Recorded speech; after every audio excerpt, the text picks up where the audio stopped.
प्रेरणादायक कहानी। दो मित्र थे, वे बड़े ही बहादुर थे। उनमें से एक ने अपने राजा के अन्याय के विरुद्ध आवाज उठाई। राजा बड़ा ही कठोर और बेरहम था। जब उसे मालूम हुआ तो उसने उस नौजवान को फांसी पर लटका देने का आदेश दे दिया। नौजवान ने राजा को कहा कि आप जो कर रहे हैं वो ठीक है और मैं खुशी खुशी फांसी चढ़ जाऊंगा, लेकिन आप मुझे थोड़ी मोहलत दीजिए ताकि मैं गांव जाकर अपने बच्चों से मिलाऊं। राजा ने कहा, नहीं, ऐसा नहीं हो सकता, मुझे तुम पर भरोसा नहीं है।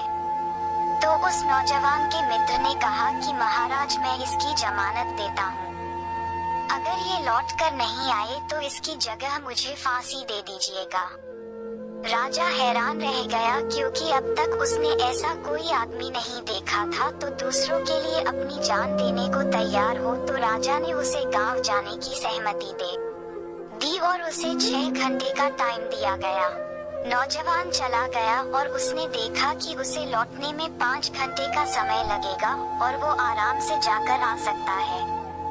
अपने बच्चों से मिलकर लौटते समय रास्ते में उसका घोड़ा ठोकर खाकर गिर गया और फिर उठा ही नहीं, और उस नौजवान को भी चोट आई और इसी वजह से उसे आने में देरी हो गई।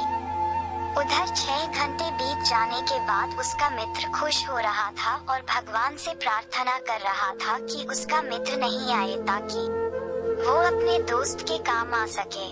तय समय पूरा हो जाने के बाद मित्र को फांसी पर लटकाया जा रहा था कि नौजवान आ पहुंचा और उससे कहा, अब तुम घर जाओ और मुझे विदा करो। तो मित्र ने कहा, यह नहीं हो सकता, तुम्हारी मियाद पूरी हो गई है।